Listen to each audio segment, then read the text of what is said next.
শুভেচ্ছা অভিনন্দন জানাচ্ছি প্রিয় শিক্ষার্থী বন্ধুরা। আজকে আমরা ভিকারুননিসা নুন স্কুল অ্যান্ড কলেজ ঢাকা 2026-এ যে টেস্ট পরীক্ষায় যে কোশ্চেনটা এসেছিল, আমরা কোশ্চেন সলভ করার জন্য সেই কোশ্চেনটাকে চয়েস করেছি। তো চলো তাহলে মূল আলোচনায় চলে যাই। দেখো, প্রথম কোশ্চেনটা জানতে চেয়েছে, where are the cookies storage as a result of using internet. তো আমরা ইন্টারনেট ইউজ করার পরে কুকিজ বলতে কিছু গার্বেজ থাকে যেগুলা স্পেস নিয়ে নেয়। তো এগুলো মূলত ক্যাশ মেমোরিতে যে স্টোর হয়। হ্যাঁ, এই কারণে অনেক সময় অতিরিক্ত যদি আমরা ইন্টারনেট ব্রাউজিং করে বিভিন্ন জিনিস ইন্টারনেট থেকে নামিয়ে তখন সেগুলোকে আবার ডিলিট করতে চাই, তখন কিছুটা ক্যাশ মেমোরিতে কিছু গার্বেজ থেকে যায়। হ্যাঁ, এগুলা স্টোরেজ মানে স্টাক করে ধরে রাখে। তো আমরা এই কারণে মাঝে মাঝে এই ক্যাশ মেমোরিটাকে আমাদের কী করতে হয়, খালি করতে হয়। দেখো, পরবর্তী প্রশ্ন বলেছে, হাউ মেনি রিলেশনাল অপারেটরস আর দেয়ার। দেখো, রিলেশনাল অপারেটর বেসিক্যালি 6টা। ঠিক আছে, প্রথম যেটা সেটাকে বলা হয় গেটার দেন, এই যে এরকম করে লেখা আছে, অনেক সময় এরকম না আসে এরকম আসতে পারে। তারপরে যেটা সেটাকে বলা হয় গেটার দেন ইকুয়াল, আরেকটা আছে লেস দেন, একই রকম লেস দেন, আরেকটা হচ্ছে লেস দেন ইকুয়াল, আরেকটা হচ্ছে ইকুয়াল ইকুয়াল। হ্যাঁ, ইকুয়াল মানে ডাবল ইকুয়াল, এটাকে বলা হয় ইকুয়াল ইকুয়াল, আরেকটা হচ্ছে নট ইকুয়াল। হ্যাঁ, এই 6টাই মূলত রিলেশনাল অপারেটর। হ্যাঁ, নোট করে ফেলো। ওকে, পরবর্তী প্রশ্ন দেখো, বলেছে in which data type Python takes all input. মানে যে কোনো ইনপুট নিতে পারে কোন ডেটা টাইপ, সেটা হচ্ছে str স্ট্রিং। ঠিক আছে, আর এছাড়া বুল, ট্রু, ফলস, ফ্লোট হচ্ছে তোমার ডিসিমেল মানে ফ্র্যাকশন নাম্বার, আর ইন্ট বা ইন্টিজার যেটা হোল নাম্বার নিয়ে কাজ করে, তোমরা জানো।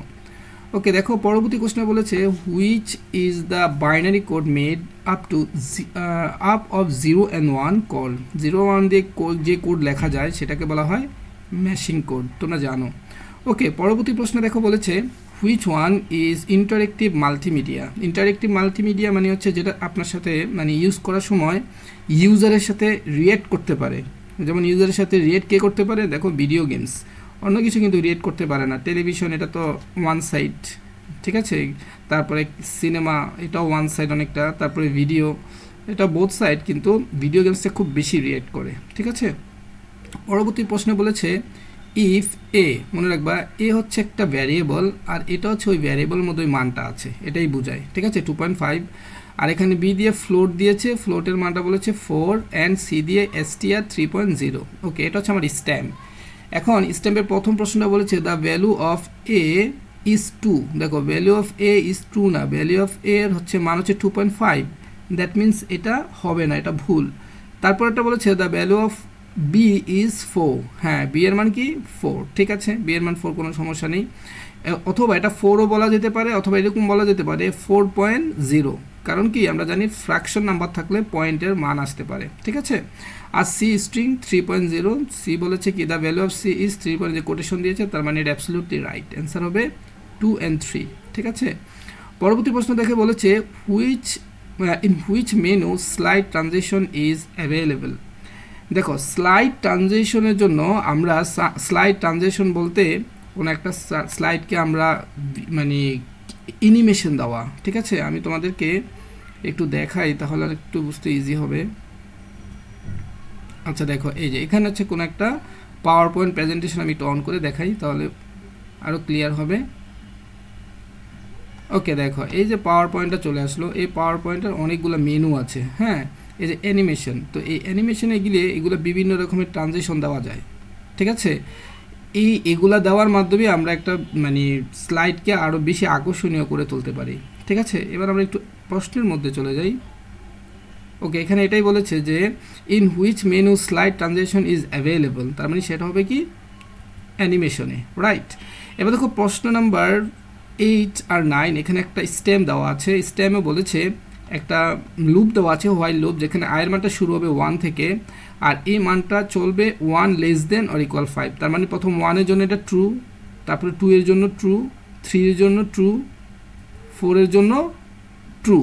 যখনই এটা 5 হয়ে যাবে তখন কিন্তু এই কন্ডিশনটা কাজ করবে না। ঠিক আছে, তো 1-এর জন্য কখন আইসিটি একবার প্রিন্ট করবে, 2 এর জন্য করবে, প্রিন্ট করে সে আয়ের মান, এটাকে বলা হয় ইনক্রিমেন্ট অপারেটর, তার মানে আয়ের মান এক এক করে বাড়ছে, ঠিক আছে। আবার এখানে কন্ডিশন দেখবে, আবার 2 এর জন্য একবার আইসিটি প্রিন্ট হবে, আবার কন্ডিশন দেখবে 3 এর জন্য একবার প্রিন্ট হবে, আবার কন্ডিশন দেখবে 4 এর জন্য একবার প্রিন্ট হবে।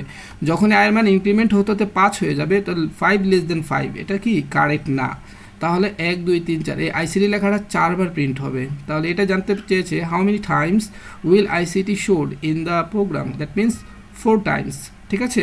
এবার দেখো বলেছে in the stem while loop, মানে লুপটা কীভাবে কাজ করেছে, বলেছে checks the condition at the very beginning. দেখো কন্ডিশনটা একবার প্রথমে কাজ করেছে, তাই না, ইনক্রিমেন্টটা কিন্তু সবার শেষে হয়েছে, এই কারণে এটা true. Execute if the condition are true, মানে কন্ডিশনটা যদি ট্রু হয় তাহলে কন্ডিশনটা কাজ করবে, মানে লুপটা, এটাও true. Check the condition and subtract 1, প্রত্যেকবার দেখো কন্ডিশন চেক করার পরে 1 কিন্তু অ্যাড হয়েছে, তাই না, 1-এর পরে 2, 2-এর পরে 3, তার মানে 1 করে অ্যাড হয়েছে, বাট এখানে সে বলছে সাবট্রাক্ট, এখানে সাবট্রাক্ট না বলে যদি অ্যাডিশন বলতো তাহলে কিন্তু এটা রাইট হতো, তার মানে অ্যান্সার হবে 1 and 2। ওকে, দেখো পরবর্তী প্রশ্নে বলেছে what is the keyboard command to display slide in presentation. এটা আমরা জানি F5 এর মাধ্যমে কিবোর্ড কি করা যায়, প্রেজেন্টেশন স্লাইড করা যায়। ওকে, পরবর্তী প্রশ্ন বলেছে what is the method to change the background colour in a power point slide. দেখো পাওয়ার পয়েন্ট স্লাইডের ব্যাকগ্রাউন্ড যদি আমরা কালারটা চেঞ্জ করতে চাই তাহলে কী করতে হয়, আবার আমরা এখানে দেখাই তোমাদের, দেখো ডিজাইন, এই যে ডিজাইনে আসার পরে দেখো আমাদের এখানে বিভিন্ন রকমের, দেখো আমি ব্যাকগ্রাউন্ড চেঞ্জ করি, যেটাতে আসলে ব্যাকগ্রাউন্ড এরকম হয়, আবার এটাতে ব্যাকগ্রাউন্ড দেখো এখানে আবার ব্যাকগ্রাউন্ডটা কীরকম হয়ে যাচ্ছে, ব্যাপারটা কি খেয়াল করেছো, তার মানে ডিজাইনের মধ্যে ব্যাকগ্রাউন্ডটা চেঞ্জ করা যায়। তাহলে এবার আমি অপশনটা একটু দেখি, অপশনের মধ্যে কি আছে, ডিজাইন ব্যাকগ্রাউন্ড কালার, বা কালার না, এটা ব্যাকগ্রাউন্ডের এখানে কালার থাকে না, বিভিন্ন স্টাইল থাকে, এই কারণে বলা হয় ডিজাইন ব্যাকগ্রাউন্ড স্টাইল, উত্তর এটাই হবে। আশা করি ব্যাখ্যাটা তোমরা বুঝতে পেরেছো। ওকে, পরবর্তী প্রশ্ন দেখো বলেছে which are document save as a template. একটা ডকুমেন্টকে আমরা কেন সেভ এজ করি, এটা হচ্ছে ফর রিপিট ইউজ বা রিইউজের জন্য, ঠিক আছে, এটা যাতে মনে থাকে। আচ্ছা, এটার আরেকটা কারণ হচ্ছে একটা ডকুমেন্টকে সেভ এজ করলে সে প্রথমে কোনো একটা লোকেশনে বা তার একটা নিজস্ব ফাইলের নাম হয়, ঠিক আছে। আচ্ছা দেখো পরবর্তী প্রশ্নে বলেছে which group contains bullet number and line spacing. দেখো এটা যদি আমি একটা MS ওয়ার্ডে যাই তাহলে তোমাদের বোঝাতে আরও ইজি হবে। আমি একটা MS ওয়ার্ড ফাইল নিই, মনে করো আমি এখানে একটা ফাইল নিয়ে নিই। ওকে ফাইল, দেখো আমি একটা ফাইল ওপেন করছি। ওকে জাস্ট মিনিট। ওকে দেখো এই যে MS ওয়ার্ডে আমরা যখন আসব তখন যে হোমের দেখো এই যে প্যারাগ্রাফ এখানে কি আছে দেখো, এগুলাকে বলা হয় বুলেট, তারপরে এগুলারও নাম আছে, এগুলোর নাম্বারিং লাইব্রেরির মতো। তারপরে এখানে যে তোমার লাইন স্পেসিং করার জন্য এটা ইউজ করা হয়, এগুলো পুরো জিনিসটাকে কিন্তু বলা হয় প্যারাগ্রাফ। এখানে প্রশ্নটা এটা জানতে চেয়েছে, দেখো এখানে বলেছে যে হুইচ গ্রুপ কন্টেন্স বুলেট, ওই যে বুলেট প্রথমে দেখালাম, নাম্বার অ্যান্ড লাইন স্পেসিং, তাহলে এটা কোনটার মধ্যে আছে, সেটা হচ্ছে ইন দ্য প্যারাগ্রাফ গ্রুপ। আশা করি তোমরা বুঝতে পেরেছো। এবার দেখো 15 নাম্বার আর 16 নাম্বার কোশ্চেন একটা কী দেওয়া আছে, একটা স্টেম দেওয়া আছে। আমরা এই স্টেমটা যদি একটু খেয়াল করি, আচ্ছা এই স্টেমটার ভিতরে দেখো প্রথমে এই যে অংশটা এটা বলেছে which group do the image in the stem belongs to, মানে কোন গ্রুপে এগুলো দেখা যায়। তাহলে আমি একটু তোমাদের দেখাই আবারও। দেখো আমরা যদি একটু পেজ লেআউটে যাই, দেখো এই যে এটা হচ্ছে পেজ সেট আপ। দেখো পেজ সেট আপে মার্জিন, ওরিয়েন্টেশন, সাইজ, কলাম, এখানে এই জিনিসগুলাই কিন্তু প্রশ্নের মধ্যে দেওয়া আছে। দেখো এই যে এটা হচ্ছে তোমার একটা পেজের কলাম দুইটা সেট করা, এটা হচ্ছে মার্জিন। দেখো এটার সাথে তুমি যদি ম্যাচ করো এই যে এটা মার্জিন, ওরিয়েন্টেশন, তারপর হচ্ছে কলাম, দেখো এখানে সেটাই আছে, রাইট। এই যে মার্জিন, ওরিয়েন্টেশন, তারপরে যে কলাম, তার মানে এটা কোথায় রয়েছে, পেজ সেট আপে, রাইট। ওকে এবার দেখো পরবর্তী প্রশ্ন বলেছে the image use in the stem is by, আচ্ছা এখানে বলতে চেয়েছে যে the image use in the stem in by file margin can be kept. আচ্ছা ফাইলের যে এই ইমেজে যেগুলো ব্যবহার হয়েছে তার অ্যাক্টিভিজমের মধ্যে প্রথমে বলেছে file margin can be kept, এখানে ফাইলের মার্জিন করা যায়। দেখো ফাইল মার্জিন করতে যে এখানে আমরা ফাইলের বিভিন্ন যেমন ন্যারো সাইজ, তারপরে মডারেশন, তারপরে এখানে A4 সাইজ, লিগেল সাইজ সব কিছু এখানে দেওয়া আছে, ঠিক আছে। মানে ফাইলের নর্মাল কোন সাইজে দেওয়া, আর ফাইলের সাইজটা হচ্ছে এখানে এই যে A4 বা লিগেল যেগুলো সাইজ আমরা নিতে চাই। আচ্ছা এবার দেখো পরবর্তীতে বলেছে আরেকটা paper size can be determine. হ্যাঁ এখানে আমরা পেপার সাইজ একটু আগে আমি দেখাইলাম। আর হচ্ছে column of paper and can be determine, আমরা কোনো পেপারের কয়টা কলাম হবে কয়টা রো হবে সেটাও কিন্তু এখানে আমরা কি করতে পারি, এই যে দেখো এটার মাধ্যমে দেখাইতে পারি যে এখানে 1 কলাম 3 কলাম এরকম করেও বের করা যায়। আশা করি তোমরা বুঝতে পেরেছো।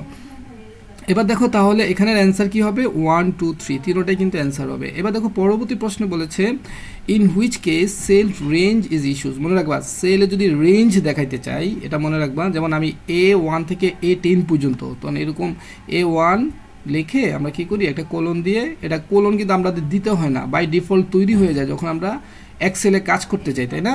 তো এই জিনিসটাকে বলা হয় রেঞ্জ। তো এটা যখন বাই ডিফল্ট তৈরি হয় তখন সেটাকে বলা হয় ফাংশন, আর যেটা আমরা নিজেরা লিখে লিখে করি সেটাকে বলা হয় ফর্মুলা এক্সেল শিটে। ঠিক আছে, এবার দেখো পরবর্তী প্রশ্ন বলেছে which one is use to add a new slide in PowerPoint presentation. তোমরা একটু আগে দেখো আমি দেখাইলাম যে হোম নিউতে গেলে আমরা এটা দিয়েও আমরা একটা নতুন স্লাইড নিতে পারি, অথবা কন্ট্রোল এম এটা দিয়ে আমরা একটা নতুন স্লাইড নিতে পারি। তোমরা এটা জানো শর্টকাট কি, এই যে আমি হোমে যাই, দেখো হোমে গেলে যে এখানে দিলে এতে নতুন স্লাইড তৈরি হয়ে যাবে। আমি কীরকম স্লাইড নিতে মনে করি এরকম নিতে চাই, এই যে নতুন স্লাইড অ্যাড হয়ে গেল।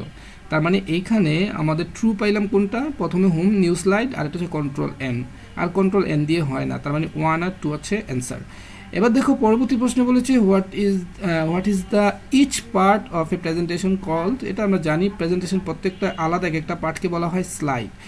আচ্ছা পরবর্তী প্রশ্ন বলেছে whose permission is required to install a software. একটা সফটওয়্যার আমি যদি ইনস্টল করতে চাই ডেফিনেটলি আমাদের সিস্টেম সফটওয়্যারকে আগে করতে হবে। তো সিস্টেম সফটওয়্যার বা অপারেটিং সফটওয়্যার এই জিনিসটাকে আগে আমার কি করতে হবে, কনসার্ন থাকতে হবে যে এটার জন্য ইনস্টল করা যাবে কিনা। ওকে, আর অ্যাপ্লিকেশন সফটওয়্যার মূলত কাজ করবে কখন, যখন সিস্টেম সফটওয়্যার দেওয়া থাকবে। সিস্টেম সফটওয়্যার হচ্ছে কম্পিউটার প্রথম দেওয়া হয়, ঠিক আছে, যেমন উইন্ডোজ। ওকে, দেখো পরবর্তী প্রশ্ন, এখানে একটা এক্সেল শিট দেওয়া আছে। এই এক্সেল শিটের মধ্যে দেখো 3টা এখানে কলাম আছে আর রো আছে। তো আমরা একটু দেখি এখানে জানতে চেয়েছে কি বলছে, what is the address of the cell mark. এখানে এই যে এই সেল মার্কের অ্যাড্রেসটা কি, একেবারে ইজি, দেখো রো 3 আর হচ্ছে তার মানে E3 কোথাও আছে, E3 এটাই অ্যান্সার হবে। ঠিক আছে, এবার দেখো বলেছে what is the formula for calculating the selling price. দেখো সেলিং প্রাইস এখানে যদি আমি করতে চাই তার মানে এই ঘরটা জানতে চেয়েছে, এই যে সেলিং প্রাইস কোথায় আছে, এখানে সেলিং প্রাইসটা।